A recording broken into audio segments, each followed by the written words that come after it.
রাসূলিল কারীম আম্মা বা'দ। আমরা অনেকে একটা বিষয়, গুরুত্বপূর্ণ বিষয়কে আমরা গুরুত্ব দেই না, সে সম্পর্কে আমাদের যথাযথ জ্ঞান না থাকার কারণে। আমরা প্রতিদিন 5 ওয়াক্ত নামাজ পড়ি, নামাজের সময় আমাদের পবিত্রতা প্রয়োজন হয়ে থাকে, কিন্তু আমাদের পবিত্রতা অর্জনের গুরুত্ব থাকে না। সম্মানিত ভাইরা, এর জন্য আমাদের পবিত্রতা সম্পর্কে জানতে হবে, আসলে পবিত্রতা অর্জন করাটা হুকুম কি। সম্মানিত ভাইরা, যদি কেউ অপবিত্র অবস্থায় নামাজ পড়ে, তার ঈমান থাকে না ইচ্ছাকৃতভাবে। নামাজ সম্পর্কে, ওযু সম্পর্কে আল্লাহ পাক রব্বুল আলামিন বিস্তারিত আলোচনা করেছেন। আল্লাহ পাক রব্বুল আলামিন সূরাতুল মায়েদা 6 নম্বর আয়াতের মধ্যে বলেছেন, ইয়া আইয়ুহাল্লাযীনা আমানু ইযা কুমতুম ইলাস সালাতি ফাগসিলু ওয়ুজুহাকুম ওয়া আইদাকুম ইলাল মারাফিক আমসাহু বিরুসিকুম ওয়া আরজুলাকুম ইলাল কা'বাইন। সূরা মায়েদার এই 6 নম্বর আয়াতের মধ্যে বলা হয়েছে, ও মুমিনেরা, যখন তোমরা নামাজের জন্য দাঁড়াবে, ইযা কুমতুম ইলাস সালাতি ফাগসিলু ওয়ুজুহাকুম ওয়া আইদাকুম ইলাল মারাফিক, তোমাদের চেহারা ধৌত করবে। কতটুকু ধৌত করবে বিস্তারিত আলোচনা রয়েছে। এবং তোমাদের কনুই পর্যন্ত হাত ধৌত করবে। আমসাহু বিরুসিকুম, এবং তোমাদের সম্পূর্ণ মাথা মাসেহ করবে।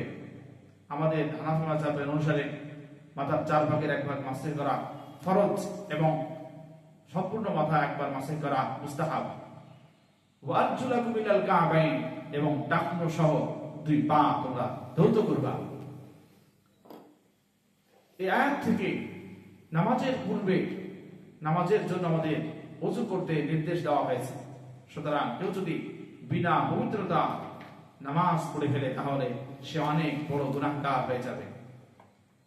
রাসূলুল্লাহ সাল্লাল্লাহু আলাইহি ওয়াসাল্লাম বলেছেন, শুধু নামাজ নয়, সর্বদাই পবিত্রতা অর্জন করতে, পবিত্র অবস্থায় থাকলে, সর্বদাই যদি কেউ ওযু অবস্থায় থাকে, তাহলে তার মওত হবে ঈমানি হালতে। সুবহানাল্লাহ।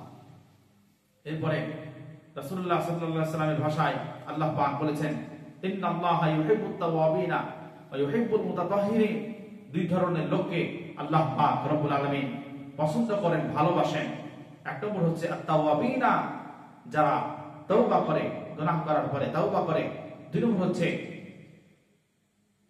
ইউহিব্বুল মুতাতাহহিরিন, এবং যারা সর্বদাই পবিত্র অবস্থায় থাকে, আল্লাহ রাব্বুল আলামিন তাদেরকেও পছন্দ করেন।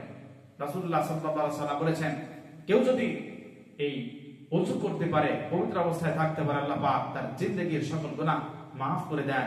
বলেছেন, মান তাওয়াদ্দা ফাআহসানাল উযুআ খরাজাত খাতায়াহু মিন জাসাদিহি হাত্তা তাখরুজা মিন তাহতি আযফারিহি। নবীজি বলেছেন, যে ব্যক্তি সুন্দররূপে ওযু করলো, তার সমস্ত গুনাহ তার শরীর দিয়ে বের হয়ে যায়, এমনকি তার নখের নিচ দিয়ে পর্যন্ত তার গুনাহ বের হয়ে যায়। আবু হানিফা রাহমাতুল্লাহি আলাইহি তিনি তার জীবনীতে লিখেছেন, তিনি ওযু করলে গুনাহগুলো ওযুর অঙ্গ প্রত্যঙ্গ থেকে ঝরে যেত, সেটা তিনি দেখতে পেতেন। সুবহানাল্লাহ।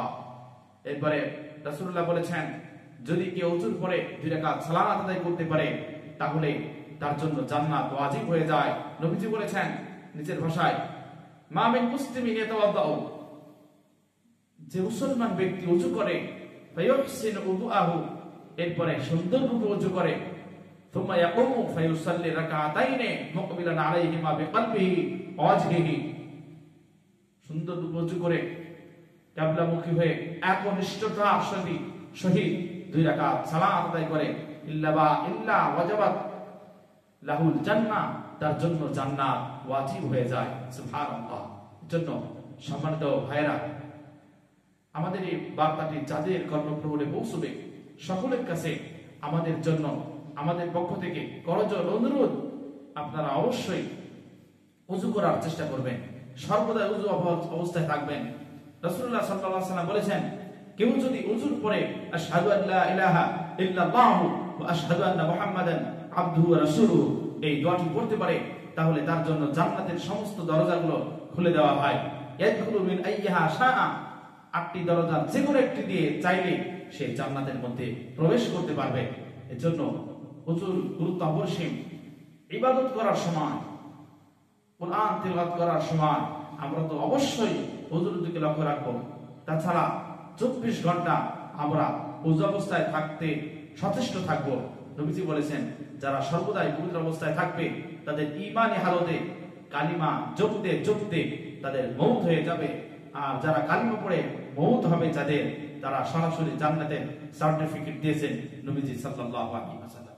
আল্লাহ পাক রব্বুল আলামিন আমাদেরকে হুজুর গুরুত্ব বুঝে সর্বাবস্থায় পবিত্র অবস্থায় থাকার তৌফিক দান করুন। আমা তৌফিক ইল্লা বিল্লাহ। আসসালামু আলাইকুম ওয়া রাহমাতুল্লাহি ওয়া বারাকাতুহু।